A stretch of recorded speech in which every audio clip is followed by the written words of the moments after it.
ब्रेकनंतर तुमचं स्वागत। एक सविस्तर बातमी आहे। पिंपरी चिंचवड महानगरपालिकेनं शहरातल्या तृतीयपंथीयांसाठी पेन्शन योजना सुरू करण्याबरोबरच त्यांना रोजगाराच्या संधी सुद्धा उपलब्ध करून दिल्यात।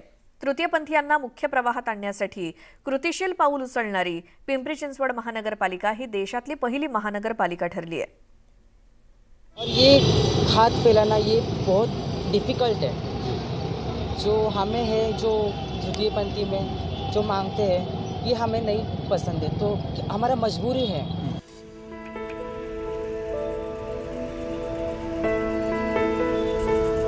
सिग्नलवर टाळ्या वाजवून पैसे घेत त्या बदल्यात आशीर्वाद देणारे,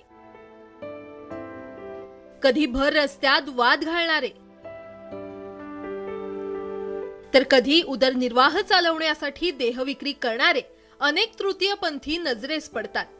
पण अशा तृतीयपंथीयांमध्ये एकही वयस्क तृतीयपंथी दिसत नाही, कारण 50 नंतर झालेल्या आजारांमुळे त्यांच्यावर खितपत पडण्याची वेळ येते। नेमकी हीच बाब लक्षात घेत पिंपरी चिंचवड महापालिका प्रशासनानं ज्येष्ठ तृतीयपंथीयांना महिन्याला 3000 रुपये पेन्शन देण्याचा निर्णय घेतलाय।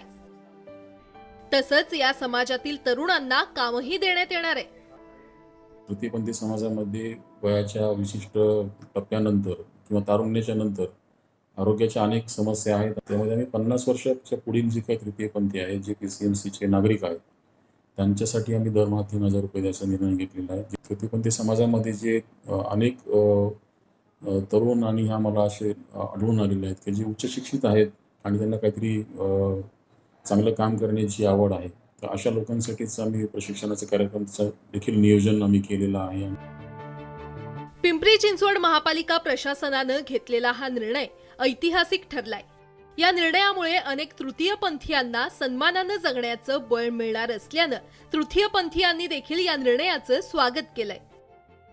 तृतीयपंथीय घटकाला आता मुख्य प्रवाहात येण्यासाठी जे पिंपरी चिंचवड महानगरपालिका प्रयत्न करते ते अतिशय कौतुकास्पद आणि गौरवण्यासारखी आणि वाखाणण्याजोगी गोष्ट आहे। खरंच खूप मन भरून आलंय, छान वाटतंय। केलेल्या कष्टाचं चीज आज झालेलं आहे। माझ्यामुळे, माझ्या इतर समाजामुळे, संस्थांमुळे आज सगळ्या समाजाला काही ना काहीतरी त्याचा मोबदला मिळणार आहे आणि इथून चांगलीच प्रगती होणार आहे। PCMCला माझं हे एकच म्हणणं आहे की अशाच प्रकारच्या संधी तुम्ही अजून इतर क्षेत्रातही आम्हाला उपलब्ध करून द्या। या तृतीयपंथीयांना मुख्य प्रवाहात आणण्यासाठी अशा योजना राबवण्याचं शहाणपण राज्य सरकारला सुचायला हवं होतं, पण दुर्दैवानं तसं झालं नाही। मात्र पुढील काळात तरी मायबाप सरकार या समाजाप्रती अधिक संवेदनशीलता दाखवत पिंपरी चिंचवड महापालिका प्रशासनानं सुरू केलेल्या योजना दत्तक घेऊन तृतीयपंथीयांना जगण्याचा मूलभूत हक्क मिळवून देईल एवढीच अपेक्षा। पिंपरी चिंचवड महानगरपालिकेने सुरू केलेल्या पेन्शन योजनेमुळे ज्येष्ठ तृतीयपंथीयांच्या उदरनिर्वाहाचा प्रश्न सुटेल, मात्र खरी गरज आहे ती तृतीयपंथीयांना शैक्षणिकदृष्ट्या सक्षम बनवण्याची, आणि यासाठी राज्य सरकार पुढाकार घेतं का याकडे सगळ्यांचं लक्ष लागलंय। जर्नलिस्ट गणेश कदमसह गोविंद वाकडे, न्यूज 18 लोकमत, पिंपरी चिंचवड।